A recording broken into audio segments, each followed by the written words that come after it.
എല്ലാവർക്കും നമസ്കാരം. ഞാൻ സതീഷ് നായർ, ജ്യോതിഷം ആൻഡ് വാസ്തു സെൻറ്റർ, ഏഴംകുളം. അപ്പോൾ നമ്മൾ വാസ്തുപരമായിട്ടുള്ള കാര്യങ്ങൾ ചർച്ച ചെയ്യാൻ വേണ്ടിയാണ് ഈ വീഡിയോ. അപ്പം കഴിഞ്ഞ ദിവസം നമ്മൾ കട്ടിള വയ്ക്കുന്നതിനെ പറ്റിയൊക്കെ സംസാരിച്ചു. അപ്പോൾ ഇന്ന് നമ്മൾ സ്റ്റെയർ കേസിനെ പറ്റി നമ്മൾ സംസാരിക്കുന്നത്. അപ്പോൾ നമ്മുടെ സ്റ്റെയർ കേസ് എങ്ങനെയൊക്കെ പണിയാമെന്ന് പലരും ചോദിക്കാറുണ്ട്. അപ്പോൾ അതിൻ്റെ സംശയങ്ങളൊക്കെ ഇന്ന് നമുക്ക് വീഡിയോയിലൂടെ നമുക്ക് പറയാൻ പറ്റും. അപ്പോൾ ആദ്യമായിട്ട് നമ്മൾ സ്റ്റെയർ കേസ് ഒരു ഗ്രഹത്തിൻ്റെ പണിയണമെങ്കിൽ നമ്മുടെ അകത്തൂടുള്ള സ്റ്റെയർ കേസ് ഉണ്ട്, അതുപോലെ നമ്മൾ വെളിയിൽ കൂടെ പണിയുന്ന സ്റ്റെയർ കേസ് ഉണ്ട്. അപ്പം ബാക്കി നമ്മൾ ഫ്രണ്ടിൽ വാതിലിനൊക്കെ ഉള്ള സ്റ്റെയർ കേസുകളുണ്ട്. അപ്പോൾ പല രീതിയിൽ നമ്മൾ സ്റ്റെയർ കേസ് പണിയാറുണ്ട്. അപ്പോൾ ഇതൊക്കെ എങ്ങനെയൊക്കെ പണിയാം, ഏതൊക്കെ രീതിയിലാണ് നമുക്ക് നിർമ്മിക്കാൻ പറ്റുന്നതിനെ പറ്റി നമുക്ക് ഇന്നത്തെ വീഡിയോയിൽ നമുക്ക് പറയാൻ പറ്റും. അപ്പോൾ ആദ്യമായിട്ട് നമ്മൾ ശ്രദ്ധിക്കേണ്ടത്, സ്റ്റെയർ കേസ് എന്ന് പറയുന്നത് നമുക്ക് ഗ്രഹനിർമ്മാണത്തിൽ വളരെ പ്രധാനപ്പെട്ട ഒരു കാര്യമാണ്. ഉത്തമ അളവിൽ ഉത്തമമായിട്ട് രീതിയിൽ നമ്മൾ സ്റ്റെയർ കേസ് പണിയുമ്പോഴേ നമുക്ക് ഗ്രഹത്തിൽ ഉത്തമ ഗ്രഹം എന്ന് പറയാൻ പറ്റത്തുള്ളൂ. അപ്പോൾ നമ്മൾ സ്റ്റെയർ കേസ് പണിയുന്ന ചില കാര്യങ്ങളൊക്കെ നമ്മൾ ശ്രദ്ധിക്കേണ്ടതായിട്ടുണ്ട്. ഒരു ഗ്രഹം പണിയുമ്പോൾ സ്റ്റെയർ കേസ് നമുക്ക് എവിടെയൊക്കെ പണിയണ്ട എന്ന് നമുക്ക് ചിന്തിക്കേണ്ടി വരും. അപ്പോൾ നമ്മുടെ ഗ്രഹത്തിൻ്റെ മൂലഭാഗങ്ങളിലേക്ക് സ്റ്റെയർ കേസ് പണിയാതിരിക്കുന്നതാണ് നല്ലത്. അപ്പോൾ ഒരു മൂലയ്ക്ക് നമ്മൾ സ്റ്റെയർ കേസ് കൊടുക്കാതിരിക്കുന്നതായിരിക്കും ഏറ്റവും പ്രധാനമായിട്ടുള്ളത്. അതുപോലെ തന്നെ നമ്മുടെ പ്രധാനമായിട്ട് നമ്മുടെ കന്നിമൂല ഭാഗം, നിരതി കോണം, തെക്ക് പടിഞ്ഞാറ് ഭാഗം, അതുപോലെ തന്നെ ഈശാന കോണം, കിഴക്ക് വടക്ക് ഭാഗം, ഈ മൂലഭാഗങ്ങളിൽ കൂടെ സ്റ്റെയർ കേസ് പണിഞ്ഞ് മുന്നോട്ട് പോകാതിരിക്കുന്നതായിരിക്കും നല്ലത്. അതുപോലെ തന്നെ നമ്മുടെ വായുകോണും അഗ്നികോണും നമ്മൾ സ്റ്റെയർ കേസ് മാക്സിമം ഒഴിവാക്കിക്കൊണ്ട് ഗ്രഹം പണിയണം. അപ്പോൾ ഇങ്ങനെ പണിയുമ്പോൾ നമുക്ക് ചില ഭാഗങ്ങളിലൊക്കെ നമുക്ക് സ്റ്റെയർ കേസ് കൊടുക്കുവാൻ പറ്റും. വെളിയിൽ കൂടെ ഒക്കെയുള്ള സ്റ്റെയർ കേസുകളൊക്കെ നമുക്ക് അതിൻ്റെ ചില അളവുകളൊക്കെ മാറ്റി നമുക്ക് കൊടുക്കാൻ പറ്റും. എങ്കിലും നമ്മൾ മൂലകൾ ഒഴിവാക്കിക്കൊണ്ടുള്ള സ്റ്റെയർ കേസാണ് ആദ്യമായിട്ട് ചിന്തിക്കേണ്ടത്. പിന്നെ നമുക്ക് എവിടെയൊക്കെ സ്റ്റെയർ കേസ് പണിയാമെന്ന് പറഞ്ഞാൽ, നമ്മുടെ ഗ്രഹത്തിൻ്റെ അകത്തു നിന്ന് നമ്മൾ നോക്കുമ്പോൾ നമുക്ക് തെക്കോട്ട് നോക്കിക്കൊണ്ട് സ്റ്റെയർ കേസ് പണിയുന്നതിന് ദോഷമില്ല. അതുപോലെ തന്നെ നമ്മൾ പടിഞ്ഞാറോട്ട് നോക്കിക്കൊണ്ടും കയറുന്ന രീതിയിൽ സ്റ്റെയർ കേസ് നമുക്ക് പണിയാം. അപ്പോൾ നമുക്ക് തെക്കോട്ട് നോക്കിയും പടിഞ്ഞാറോട്ട് നോക്കിയും സ്റ്റെയർ കേസ് പണിയുന്നതാണ് വളരെ ഉത്തമമെന്ന് പറയുന്നത്.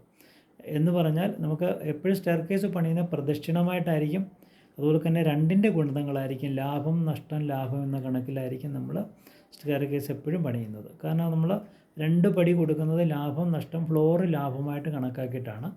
അപ്പോൾ ഇതുപോലെയാണ് സ്റ്റെയർ കേസ് നമ്മൾ 16-18 പടിയൊക്കെയാണ് ഓരോ സാധാരണ ഗ്രഹത്തിന് സ്റ്റെയർ കേസ് ഹൈറ്റ് അനുസരിച്ച് കൊടുക്കുന്നത്.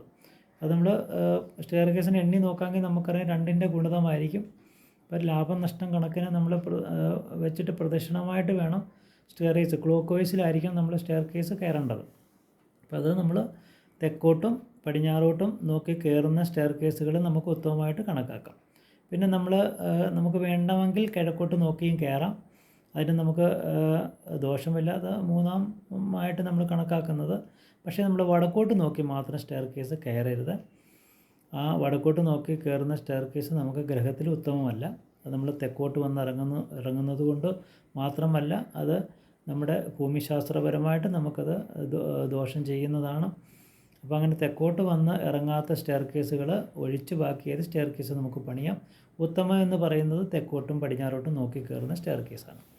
പിന്നെ നമുക്ക് മൂലഭാഗങ്ങളിൽ നമുക്ക് പണിയരുതെന്ന് പറഞ്ഞു. എങ്ങനെ നമുക്ക് വെളിയിൽ കൂടെ പണിയുമ്പോൾ, വെളി ഭാഗത്തൂടെ സ്റ്റെയർ കേസ് ഒരു ഗ്രഹത്തിൻ്റെ മുകളിലേക്ക് പണിയുവാണെങ്കിൽ നമുക്ക് അതിൻ്റെ 2ാം ഭാഗത്തിൽ പണിയുന്നതിന് കുഴപ്പമില്ല. 2ാം ഭാഗം എന്ന് പറയുന്നത് നമ്മൾ മൊത്തം നീളത്തിനെ 9ആയിട്ട് ഡിവൈഡ് ചെയ്തിട്ട് അതിൻ്റെ 2ാം ഖണ്ഡം, അവിടെ നമുക്ക് അളവ് നോക്കിയിട്ട് അവിടെ മുതൽ നമ്മൾ സ്റ്റെയർ കേസ് പടിഞ്ഞാറോട്ടും അതുപോലെ തന്നെ തെക്കോട്ടും കൊടുക്കുന്നതിന് നമുക്ക് കുഴപ്പമില്ല. അങ്ങനെ നമുക്ക് പണിയാൻ പറ്റും. അപ്പം നമുക്കത് സൈഡിൽ കൂടെ പടിഞ്ഞാറോട്ട് നോക്കി കയറുന്ന രീതിയിൽ പണിയുമ്പോൾ നമുക്ക് ക്ലോക്ക് വൈസിൽ വരും. അതുപോലെ തന്നെ നമ്മുടെ കിഴക്ക് വശത്ത് പണിയുന്നത് നമ്മൾ തെക്കോട്ട് നോക്കി കയറുന്ന രീതിയിലാണെങ്കിൽ നമുക്ക് പിന്നെ ക്ലോക്ക് വൈസിൽ വന്ന് നമുക്ക് ഗ്രഹത്തിലോട്ട് കയറാൻ പറ്റും. അപ്പോൾ അത് കിഴക്കും തെക്കും ഭാഗത്തെ നമുക്കത് പണിയുന്നതിന് നമുക്ക് ഗുണകരമായിട്ടുള്ളൂ. അങ്ങനെ നമുക്ക് പ്രദക്ഷിണമായിട്ട് വരാം. കാരണം പടിഞ്ഞാറും വടക്കും നമ്മൾ പണിയുമ്പോൾ അത് അപ്രദക്ഷിണമായിട്ടായിരിക്കും വരുന്നത് സ്റ്റെയർ കേസുകൾ. നമ്മുടെ ഗ്രഹത്തിന് മുകളിലോട്ട് കയറാൻ പറ്റുന്നതായിരിക്കത്തില്ല. അത് നമുക്ക് ഉത്തമമല്ല. അപ്പോൾ ഇതാണ് നമുക്ക് സ്റ്റെയർ കേസുമായിട്ട് ബന്ധപ്പെട്ട് പറയാനുള്ളത്. അപ്പോൾ എല്ലാവർക്കും അത് മനസ്സിലായെന്ന് വിചാരിക്കുന്നു. നമ്മൾ സ്റ്റെയർ കേസൊക്കെ പണിയുമ്പോൾ ഇതുപോലുള്ള കാര്യങ്ങളൊക്കെ ശ്രദ്ധിക്കണം. അപ്പോൾ ഇനി നമുക്ക് അടുത്തൊരു വീഡിയോ ആയിട്ട് വാസ്തുപരമായിട്ടുള്ള കാര്യങ്ങൾ ഒട്ടനവധിയാണ്. അപ്പോൾ അടുത്ത വീഡിയോയിൽ നമുക്ക് പുതിയൊരു വിഷയമായിട്ട് നമുക്ക് വരാം. നമസ്കാരം. ഓക്കെ.